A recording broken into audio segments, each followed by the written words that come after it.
Roll.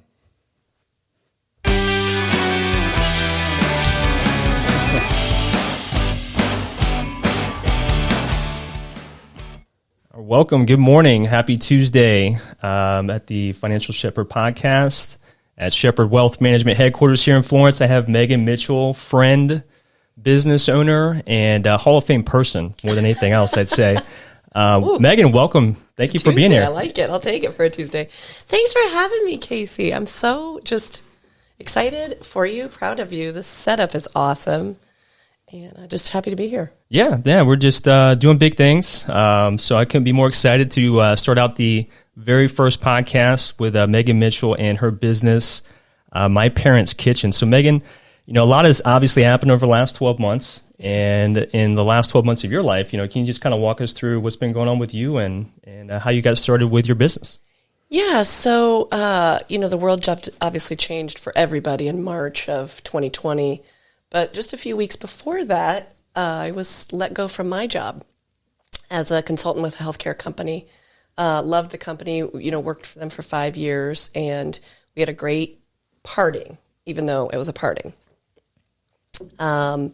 When you're looking at, reinventing yourself, you're not realizing you're going to do it in a pandemic. And that's kind of what that probably is what forced me even more to do what I really want to do. It's always been my dream to have my own catering business, but not just that, potentially a cafe. So in May of last year, I decided to shoot a couple of friends just a little text about, hey, I'm fixing these items and I'm going to charge a little bit. What do you think? It was probably about 6 people, and now the weekly text goes out to about 60 people. Yes, I'm one of those people, and I appreciate the food and the order. It's very delicious. We're getting some chicken salad here, I think, delivered tomorrow, if I'm not mistaken. Quiche. Yeah. And a quiche, yeah. I can't be more excited to eat that, by the way. Well, thank you, and it's been fun, too. It's fun every time I cook. I have these certain clients, so I'm making these quiches, and I'm making one for Marilyn, and I'm making one for Barb, and I'm making one for Casey and Nicole, and it feels, the name of the business is My Parents' Kitchen. My parents were the cooks that taught us and showed us how to cook food and how to love food.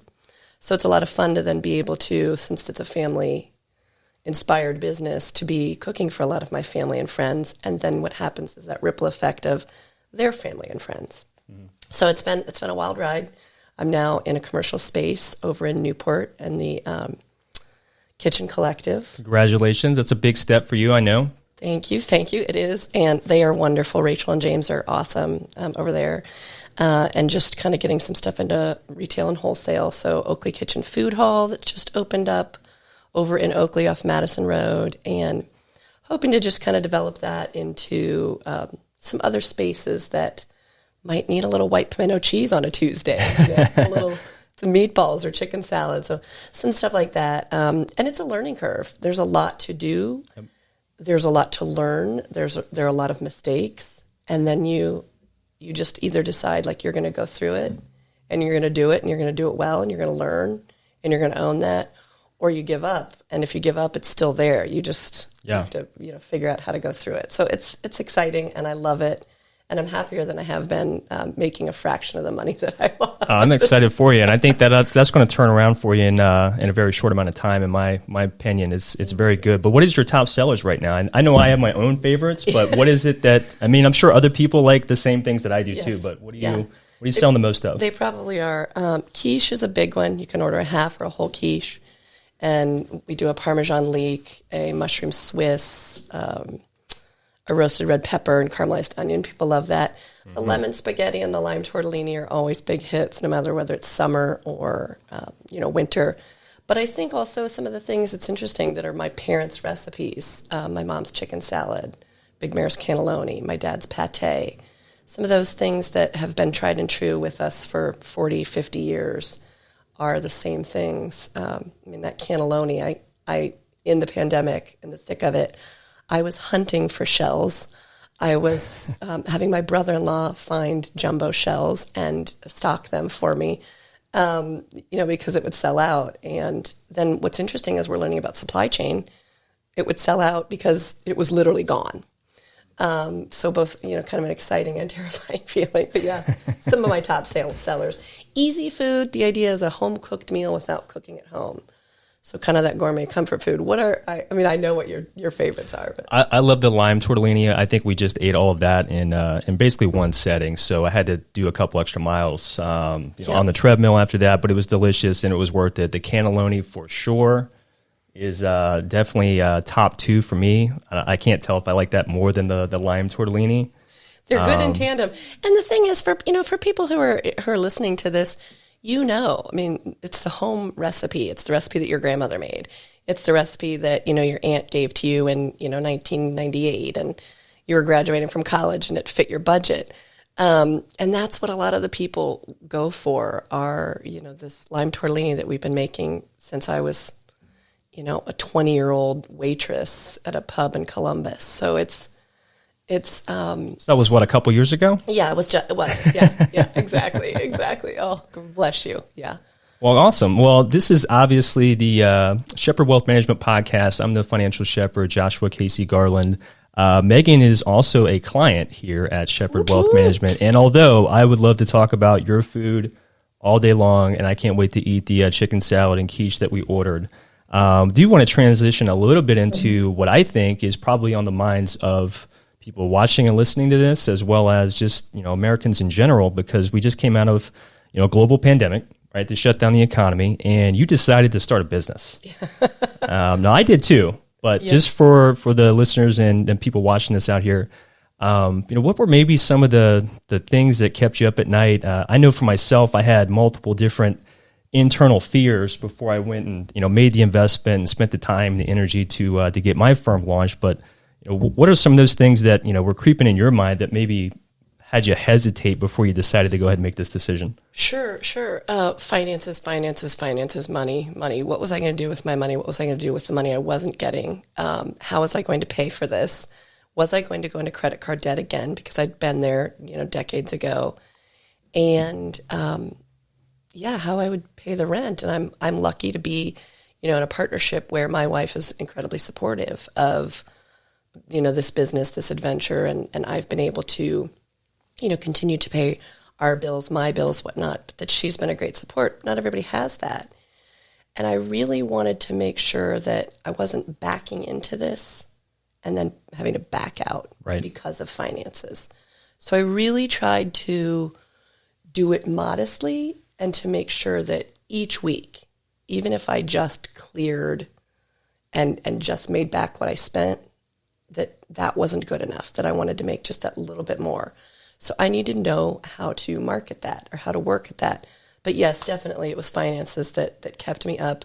And if I had let that hold me back, I probably wouldn't be here today.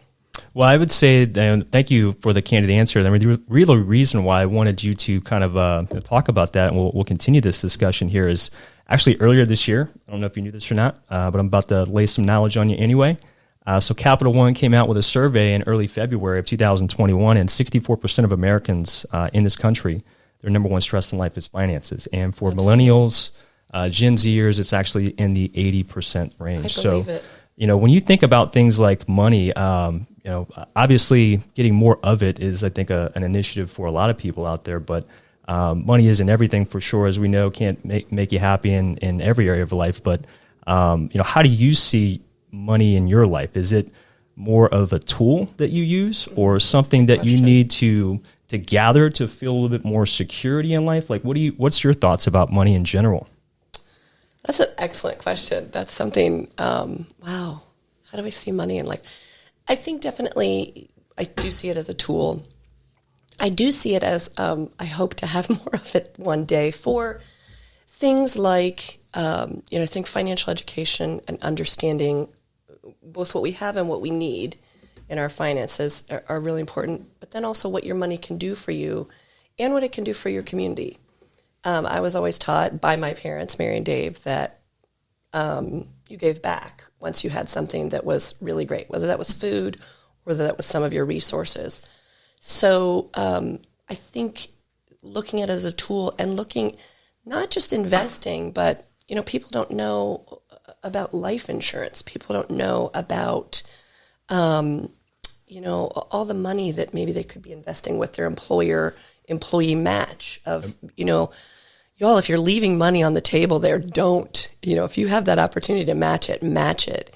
If you have the opportunity to talk to someone and have a conversation about your money and what it's doing for you, do it. Even if you don't invest with, at a crazy rate, talking to a Casey Garland about what it can do, and little or large, really does take weight off my mind at night. And I think it takes weight off of people's mind when they realize they're part of that 64%. Mm-hmm.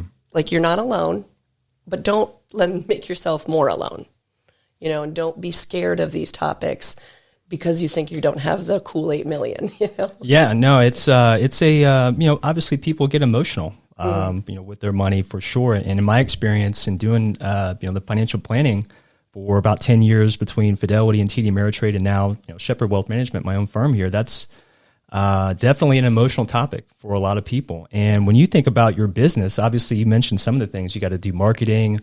You got to actually prepare, make the food, get the orders in on time and all that sort of stuff. So how do you kind of prioritize the day in and day out of what it takes to grow your business, as well as look at like long-term things like retirement, insurance and those types of topics? That's also a really good question, because I think in this woman who runs the Kitchen Collective in Newport, Rachel, said, this is year one. This is an infant. You're just trying to keep it alive and survive it. So you, as a dad, you can, the dad of 2 beautiful daughters, you can understand that. And that years 2 through 5, you're going to be growing it, and it's going to, how can it work for you? So I have to be really intentional, and I'll let you in on a little secret that maybe this summer we've been a little busy and fun and crazy in growing some of this. And I probably haven't devoted as much of that intentional time to saying, okay, where did my business cards go this week? Who did I market to this week? How did I develop a new client? My friend Krista always says, how do you know what to ask for if you don't know what you want? So really writing that down and having some of those goals be the dream goal, and then the marketing goal. Like, how do we grow this dream? But then also, how do we market this dream? How do I make sure that I keep all those, I's dotted and T's crossed of expenses and rectifying, making sure I know that I did make a profit, or when I didn't make a profit, why? Oh, because that was an investment. We paid for liability insurance this month.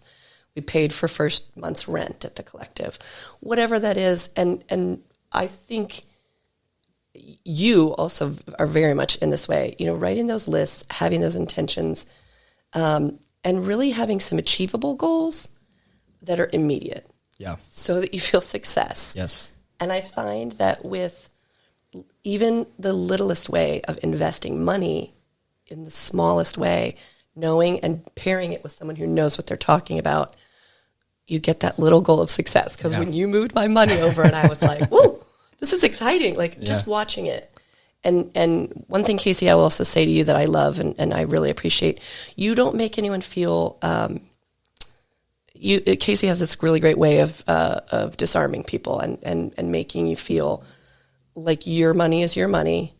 You don't make anyone feel stupid about that. And I think that's the other worry, is people think they're going to talk to a financial planner and someone is going to tell them all the things they're doing wrong or embarrass them. That I've never felt that with you. And I know that's why I just instantly trusted and was so excited when you were opening your own firm, because that was one of my goals, was to make sure that I had someone watching my money for me, because that wasn't something I'm going to do well or naturally. Yeah, I'll cook, you do money. that's exactly the point I think that I was trying to hopefully get across to the people watching and listening to this, is we all have our own areas of expertise. We can't all run a marathon in under 2 hours. We can't all make lime tortellini as well as you do. We can't, all be the rock star that we always wanted to be, right? We all have our own area of expertise, and for me, it just happens to be this thing called financial planning and investing. So I really appreciate the kind words there. But as you look forward, what does success look like for Megan Mitchell and My Parents' Kitchen? Well, I think success on several fronts. it was never about the name recognition of having my name places or having, my parents' kitchen, although it is kind of fun and special to know that, someone else is loving the lime tortellini or the cannelloni. Got a picture from a client on New Year's of my dad's pate. That's kind of cool. Yeah. But I think success looks for growing the business. It looks for growing the profit. It hopefully also there's a greater goal of, I would love to one day have the cafe be, a small brick and mortar that I do own.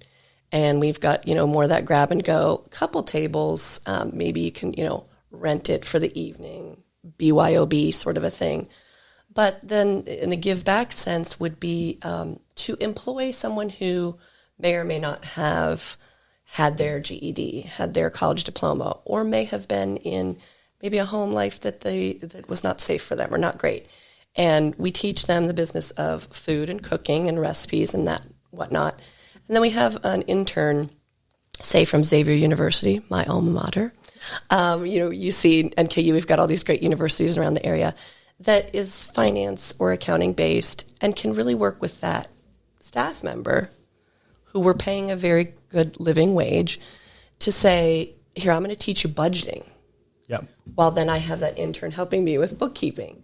But the success then looks at how we give back to the community and then graduate them into a newer position in their life, a higher place in their life where they also have a meeting with Shepherd Wealth Management. That's right. Oh, I love that. Appreciate the plug. And it's probably good advice too. You're doing pretty well over the last 4 months. I won't name too many of the positions in the account, but I think 16% in a couple months isn't too bad. 16% in 4 months. If you want more of that information, just give me a call, 513-630-2664.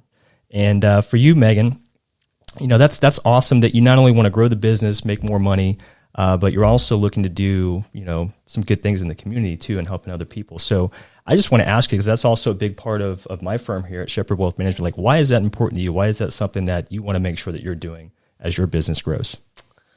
Well, I don't think it's, I think there are certain coincidences in the world, but I don't think it's a coincidence that my parents' kitchen chose a company called Shepherd Wealth Management. We're all in this together. And I think that we have a lot, and I have a lot. I've always had a lot. I've had a great education. I've had great parents. I've had a great family. My, shout out to, all this big, crazy Irish Catholic family that I come from, that a lot of these recipes are theirs as well. It's Irish Catholics in the Northern Kentucky, Cincinnati area? I wasn't aware of that. Columbus, Ohio, baby. But, giving back and taking care of each other. And there have been some times where we've been on some real high highs and some real low lows, and I've never not felt supported. And there are people out there that they're eating their dinner alone every night. Yeah. Or they are not in a good home for whatever reason, or they didn't graduate from college. My mom didn't graduate from college, and she always thought that was like a mark on her character. But she was the best woman. Like, you all know these women where, they've made the cookies for the block, they've decorated the house. My mother and my mother-in-law, just both two of the finest ladies. And I want people to know that, you are more than your education, but education is power. Just like financial education is power. So to be a place where we give back, it's just what's right, because it's what I've always been supported. Always had someone have my back, whether it was my big sister or, my wife, or the random person, on the side of the road that picked me up, paid for gas, took care of my car, those sorts of things. I just think it feels called to do that. And I know that sounds weird, like, oh, you're cooking and it feels like a calling, but we need people who feel that way, because I think then the business is, what it does say, it's not work. Yeah, well, I love that. We talk all the time here with clients on a quarterly basis at Shepherd Wealth Management when we do our quarterly reviews about really three main pillars, right? Performance, purpose, and passion. Performance, obviously, is very straightforward in that, there has to be a process and a priority to achieve a specific outcome in a reasonable time frame, as you mentioned. But also, doing something good with that, right? We've all been given talents and skills and abilities, and be able to use that to not only help other people, but also serve others that maybe are a little bit less fortunate. And of course, we're very passionate about that. And it seems like all three of those pillars are interwoven in your life as well as your business. You're obviously very passionate about what you do and growing your business. You want to achieve a lot of success. You kind of have a game plan to do that and surrounding yourself with really good people. But you also want to give back to the community. So I love that. Another great reason why I love working with you too, Megan. But, as you look in the planning mode and moving forward, you talk about having a group of people that are going to support you, not only in home life, but also in business. Can you just talk to us a little bit about, why it's important for you to surround yourself with people that maybe have different talents and skills and thought processes you do, and how that actually, helps you in all aspects of your life and your business? I'm loving your questions today, Casey. It's like, this is such a great wake up for Tuesday morning. It's so important that, I'm a Mitchell, so we suffer from know-it-all syndrome sometimes. Sorry, Dad, that's not for you, but I do love you. But we can't do it all. And I'm not the money person. I'm also not the analytics person like that you are. And sometimes, Izzy is more that analytics side. I think to surround yourself by people who, especially have learned in growing a business, are the expert. A woman that I work with said, you kind of have to look at your brand and let the brand guru do that work. Just like you need to have the financial planner do their work, or you need to have the video editor do their work. I don't have all of those skills, and nor do I want to anymore. Maybe at 24, I thought I wanted that. But I think, if anything, the pandemic has really pronounced to me is that we really are interdependent. Like, if we don't all do this together, it's going to go the other way for us again. So I think surrounding ourselves with those resources in our community that really are using their power for good, and for help. And if there's financial gain in that too, great. Right. Like, awesome, even better. Mm-hmm. More is not, sometimes people say more is not always better. It's just more. But in that case, I think the more is better when you've got your resources and your community and your network that that when something fails, there's another side of that network to really cushion you. Yeah, you mentioned a key word there. I think that, a lot of people that have big dreams to either start a business, go for that, star role in a film or whatever the case may be, most often is the case that they're in their own mind. So I read a lot of Warren Buffett stuff. I'm a huge Warren Buffett fan. And Peter Lynch says the same thing. I could rattle off a whole bunch of really, really strong business people that have had a lot of success in investing, not just in the stock market, but in a lot of other places as well, would say that the number one issue that people have is themselves. Oh, right. 100%. I'm my worst enemy. Yeah, that is often the case. And just, I think, recognizing that is one of the first steps to having a game plan that's going to get you ultimately to where you want to go. So I love the fact that you're surrounding yourself in all aspects of life with people that can support you and ultimately help you achieve an outcome that you're looking for. So I guess when you're thinking about things like retirement planning, right? This could be a long ways away, and you talk too about. But it goes so fast. It does go by so fast, but you also mentioned a couple times today already the financial education, right? So for you, could you talk to us a little bit about what financial education you experienced in high school, college, or just being an adult in general here? I mean, do you feel like you were educated enough, or were you overwhelmed, underwhelmed? Can you talk about that a little bit? Yeah. So I went through Catholic school literally from 4 years old until 22 years old, and a variety of Catholic school education. As we all know, some excellent, some, underwhelmed, some overwhelmed, and some just, incredible. I think the best of that education piece was really done at Xavier, but I had great teachers in high school, but I didn't have financial education class at all, like ever. I think probably the earliest I remember a financial education piece was probably in grade school, and it was like about our checkbooks, like if you had checking. So really not having that piece until I was a senior in high school, where I took a mathematics of finance class, and I had to take it because I had to fill a requirement. And I want to say Dr. Cole's, Alan Cole's superior class. He made it relevant. He made money relevant. And he made it, all of a sudden we were talking about interest rates, and I'm looking at all of these thousands, hundreds of thousands of dollars of debt that I'm about to come into from going to a Jesuit university. Mm-hmm. And it scared the you-know-what out of me. So there was a very direct lack of that with then going to become a private school teacher. I did a year of Jesuit volunteer course, so a year of volunteer work that I loved. But I was going into a career that was not going to make a lot of money, and I was already in debt from college loans. I was very lucky to consolidate at a great rate, at a great time when you could do that. But I was, not also then responsible to things like my credit cards and whatnot. And I'm very public about this. I went through a bankruptcy about 13 years ago, and it's a lot of that was in direct link to, I feel, the lack of financial education I had, as well as, as Americans, we can just click a button and get it, and we pay for it on a piece of plastic. Yep.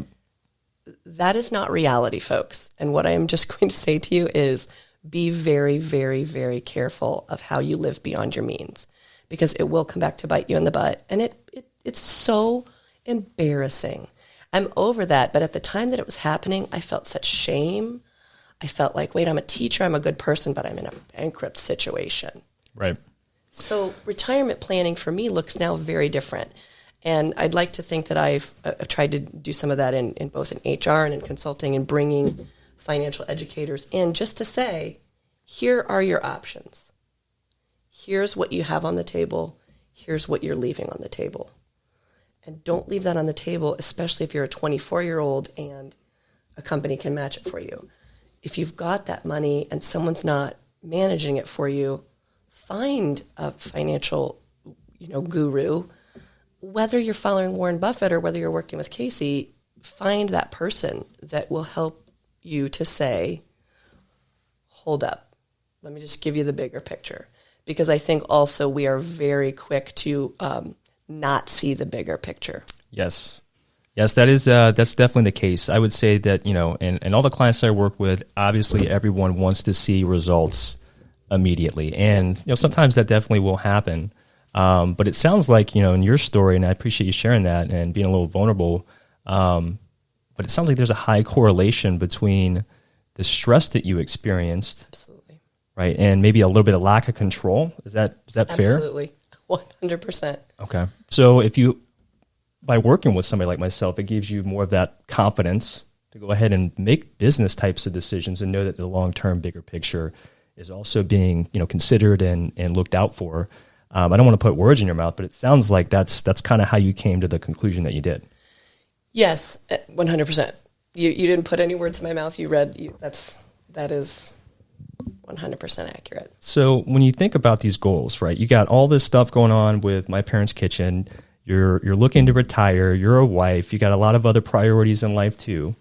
How do you manage the priorities? Like what is, what's a day look like for Megan, and how do you make those decisions to account for all of that? Yeah, a lot of lists. Yeah. And lists about our lists. Someone said to me once, set your big goals. There's a great book, Business Boutique by Christy Wright. She's, just got a lot of great tools in there to say, focus on your big goals and then, your macro goals and your micro goals. And I think you do just have to be disciplined, which I can sometimes be not the most disciplined. I can be a little hasty, as Izzy says. And I think to really focus and say, okay, what is the timeline for this? So what is the timeline for it? And I had said, I'm going to talk to Casey by this time. I'm going to talk to the accountant by this time. To get these things in place, a friend of mine who used to be the head chef for Tano Bistro, David, just a great resource in the kitchen world, said, get all of this together now. get all of your business stuff now, because once it takes off, you won't be able to go back and do that. So really learning from my past mistakes, and looking from that lack of control and saying, okay, now I have to do the business of the business. I can't just always be in the kitchen and it be joyful and there's music on and we're making béarnaise sauce. It has to be a business day. So when I leave here today, I have, some shopping, but I have a business afternoon of things I have to get done. And I think really looking at whether you need to carve that out as the day of the week or the hours of the day, or however, really giving yourself, follow that recipe, if I can make that metaphor. Gotcha. So you're prioritizing things with lists, filling up the calendar. Like I think we talked about this just before we got started today. Like my morning started at 4 a.m. And typically I don't go down till about 11:30 at night. And it sounds like that's very similar for you. But other than time, right, we can't add more time in the day for anybody, but do you feel like there's any other issues at this point that would prevent you from accomplishing all the things that you want to accomplish? Just back to what you said, being my own worst enemy. There's a U2 song, Get Out of Your Own Way. And I think about that often, where don't let fear stop you. Don't let laziness stop you. Don't let what someone else thinks about you stop you. But I think if there was any one thing that I really worry about that was like going to stop me, I just, again, go back to financial stability and really making sure that I honor that commitment to myself, to Izzy, to my clients, because people like this now and they're kind of grooving on it, and so am I, but I have to be responsible in the ways that I manage it and grow it. And sometimes that also means slowing down for me. Yeah.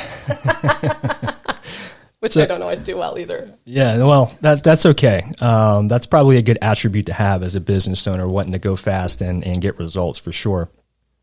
So I know that you're surrounding yourself with the right people, myself being included in that team of right people, so you have less stress, a little bit more control. You've delegated some responsibility on important things in life that have to get done while you're growing your business. And time, obviously, is something that is difficult to manage. So I know I kind of talked about my schedule a little bit, but what does a typical day look like for you right now? There's a lot of get up early and, put some quiche in the oven, baking cookies, things like that. Managing the time that I might be at the Kitchen Collective. Right now I'm on the lowest tier, not the lowest, the least expensive, I should say. They're wonderful, where they grant you the opportunity to be kind of new buy-in with a few hours at a lower price and then grow that. And I hope to be there soon. But what's nice is I can kind of schedule that around some of my other current clients. A day it's a lot of on my feet, which is another piece that I will really plug for people. Self-care is really important. I suffered a little neck tweak on my 45th birthday 5 weeks ago, and it was awful. And it really put me into a different worry mode. So now every morning it starts again with yoga, which I've come back to, over off and on for 20 years. So some cooking, some stretching, some shopping, a lot of delivering, and then kind of just resetting the kitchen, always cleaning, always making sure that we're adhering to those health standards. And then really looking back at, okay, how did this work? Let's get the feedback loop from people.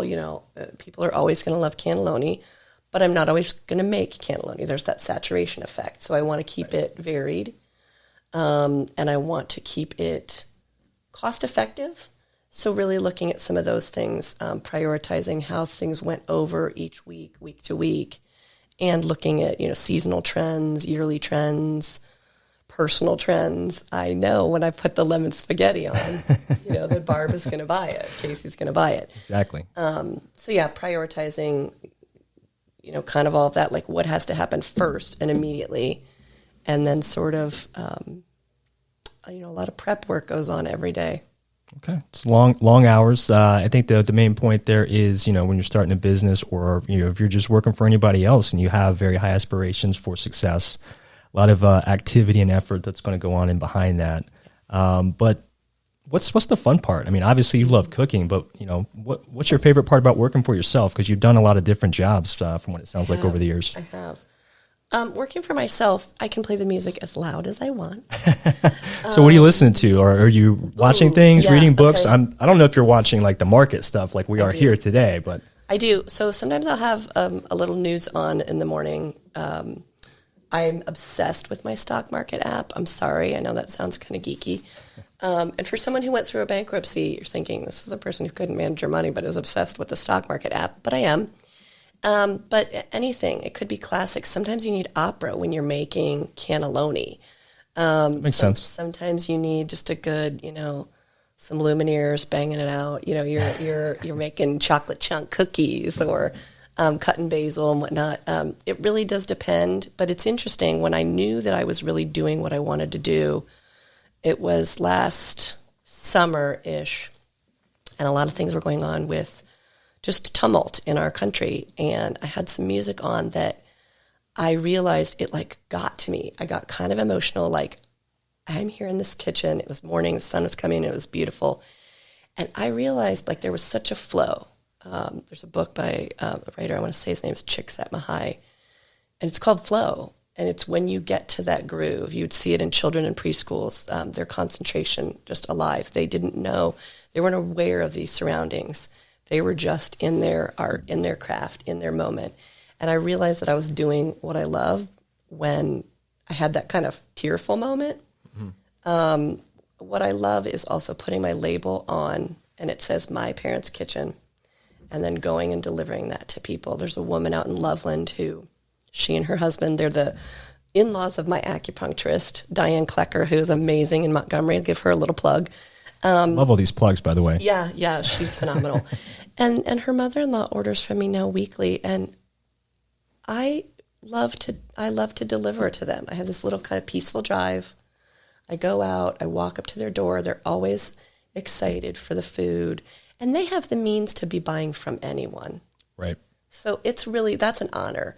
It's fun when my friend Liz comes to pick up, and I get to see her little boy in the car, and we high five, and she's getting lime tortellini or caprese pasta, and everybody should, and basil egg salad. I have some nurses at Cincinnati Children's that are clients of mine. I've got my neighbors, and that is such fun to deliver it. Again, I'm always thinking who I was making it for. Was I making it for Nikki? Was I making it for Carrie? Was I making it for you all? And wondering oh, these little kids are eating it. Maybe Collins is having some, or my neighbor Liz, her little boy is having some. And so that's the joy. And that really keeps then that flow into, okay, make sure you do the responsible parts also. Make sure you do the stuff that you don't love as much, but that you do that so you can maintain doing the other stuff. I love it, man. And I know that you watch, and as you just said, you love following the stock market, even though you're self-admitted that it's not your area of expertise.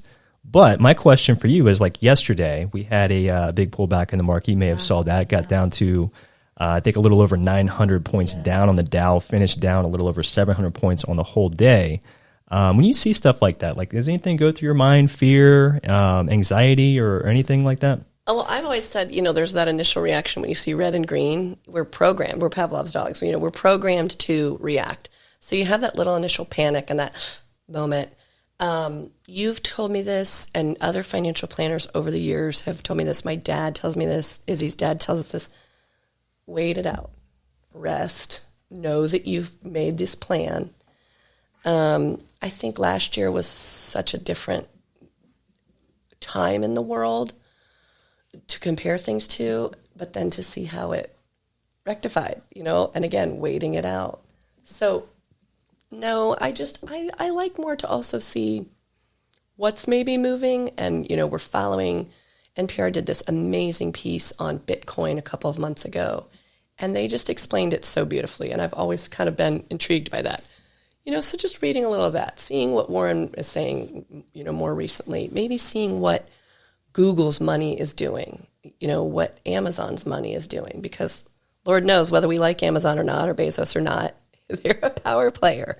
For sure. I always still love to see what Starbucks is doing, because we were talking about that this morning. that initial shop was the size of one of their grande coffee cups. You know, it's not a big place. And now they're printing money. So who's going to be the next Starbucks? That's also what I look at now, of kind of seeing that vision of where are we? Because we are in a global, you know, commercial society where, again, whether we like Amazon or not, they're a power player. So then how do we offset, yes, buying from Amazon, but supporting our local florist, Covent Garden, you know, and really saying, yes, I shop at Kroger, but I'm also at the produce place that's local, and, you know, I'm at the farmer's market, and I'm growing my own basil, and trying to support that community, because then you really look at the people who work for those companies, they're all in it too. They're not a Jeff Bezos. Right. No, I love that. You know, you're 100% right. You can actually get, believe it or not, a PhD in what they call behavioral finance these days. And I love it. The interesting part, and you pretty much nailed it, whether you knew it or not here, but we're all hardwired, you know, going back to caveman days, of fear and greed. Those are two things that we're all hardwired with as humans. And even though in the long run, you know, if you go back and look at the market since like 1900 all the way through today, the market's up about 70% of the time, and it's also going to be down about 30% of the time. So with those odds, you would think, you know, if you have a long-term mindset for growth, that the stock market's an excellent place to build wealth. Mm-hmm. But in the short term, it's a terrible place to invest because of all this fear and greed momentum that's going on in the market there. But you recognize that, which is wonderful, because most people don't actually recognize that they get these knee-jerk reactions when they see a day like yesterday, and they typically make the decision to sell at the worst possible time. But you're able to discipline yourself not to do that anymore. So how did that happen? Well, some of it is I listened to my financial planner with Shepherd Wealth Management. Well, that's a good start. Do you remember a couple months ago when we were first having this conversation, and I had told you I was moving my money out of John Hancock, you know, for several reasons, and nothing against them, but just to have it in Schwab where I wanted. And you were like, next time you make a decision like that, will you just talk to me first? And he was 100% right. It was a, you know, a snafu on my part, which we can work through and get back, but it didn't need to happen. And it was because I was listening to fear over and going into that hasty mode over just, let's PTR it, pause, think, and respond, you know. I love that. I need to write that down on the walls here. But don't you think also that you have said that to me at times where you're like, I need to pause, think, and respond. You can be great at it for your money and for your clients, but we're not always great about it in life sometimes. And so really applying that rule hard and fast is like you just have to take a breath and count to 10 and know that the sun is going to come out again in the morning, whether we see it, you know, shining or not. It's there, you know, like move each day one foot in front of the other. And I love the quote that says, do something every day that scares you. Yes. Why is that important to you? Just, I think I know exactly where you're going with that, but what? So that I don't let fear run my life, and so that I don't let things that would otherwise paralyze me stop me from achieving this goal. Because again, if I say it's not just about having my parents' kitchen name out there, but it's about helping somebody who maybe the person we help isn't the person that starts the next Starbucks, but maybe they get to raise their family better than they would have. And I think about this a lot. We've got an amazing resource in our city, La Soup, and I don't know if you're familiar with it or not, but she started out as, you know, doing a food rescue, small kitchen and also retail, of all of the restaurants and of all of the grocery stores and all these places in Cincinnati that were wasting food. But now she has elevated to this beautiful new kitchen that the whole staff, they've elevated to this beautiful new kitchen in Walnut Hills. And yesterday they saved Trader Joe's from having like all their coolers broke. I think I forget if it was in Kentucky or whatnot. Yeah. And they saved them. So she's been this community resource. And, you know, by just kind of looking at that, if I don't move ahead with this and I let fear stop me, then I don't get to help those people. And I don't think that people like the people who are running La Soup and the people who are running the Kitchen Collective and the people who, you know, are running some of these really great resources in the city let fear get in their way. I love that. And if your did get in the way, then I wouldn't, and my family wouldn't, amongst the whole bunch of other people here in Northern Kentucky, Cincinnati, would not get to enjoy the delicious cannelloni, the chicken salad, the quiche. I mean, we can go on and on about all this stuff. So I appreciate that the recognition, the not let fear kind of control things. And I think that's a big topic for everybody, that they could take something away from that. So I appreciate that for sure.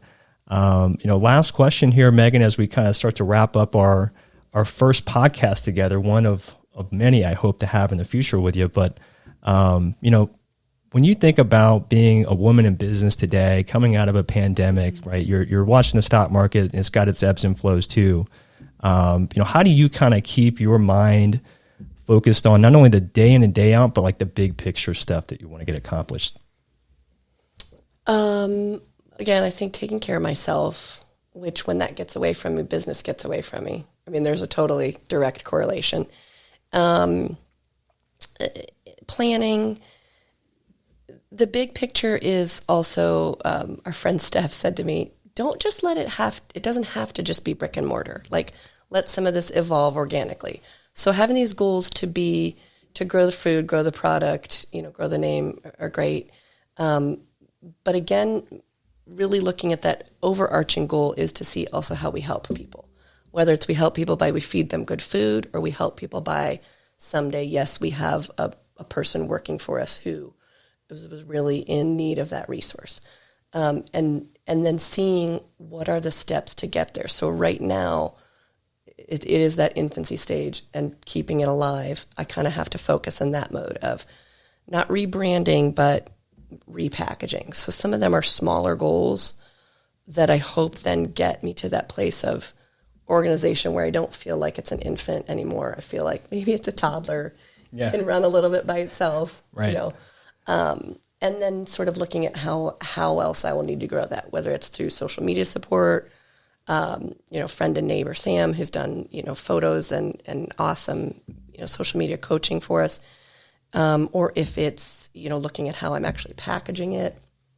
And really kind of looking at some of those smaller goals that are going to get me to those bigger macro goals. And those kind of change a little bit, but they still are pretty similar, I think. Yeah. Does that answer your question? It does. One foot in front of the other, yes. I think, is what you mentioned earlier. And just kind of having that, hey, I'm going to get the best out of today and use what talents and skills I have to maximize that day's task to ultimately get me to my long-term goals is very difficult to do. That discipline, right, that you talked about earlier is kind of the key there, I think. But I think we have to wrap up with a little bit of fun here. So what is it that you hate the most maybe about your day-to-day? Mm-hmm.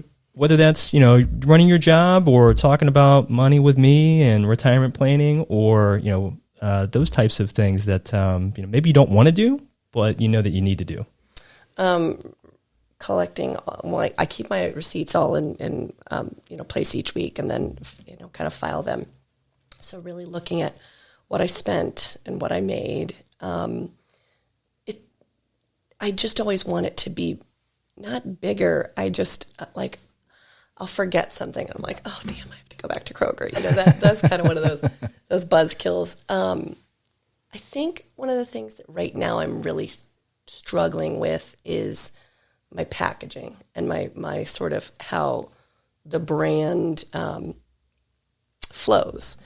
So things like boxing and bagging and stuff like that are really just like that monotony. I want Mary Poppins to come and just like fix it and make it, make it work for me. So that's some devotional time. And sometimes that means also taking a step back from the actual cooking part. Maybe there's not as much income coming, but that planning piece that is an investment, to where if I just, again, do that and follow that recipe of getting those infrastructure pieces done, it will flow better. So I think really buckling down, and that's one of the things I'm coming back to today is really getting that, staying organized. I love it. So we got to spend almost an hour together kind of talking about, your business, your personal story, kind of where you want to go and how you got to where you're at today. So I really do appreciate that, Megan. Is there anything else on your mind before we get you out of here and get you to the store to do what you need to do today that you want to share with everybody? I think well, before sharing with that, I just want to ask, like, what are you feeling right now about this? Is a really cool office. It's beautifully decorated. Thank you. It's a really neat space. I feel really lucky. I walked in, I was like, this is so fancy.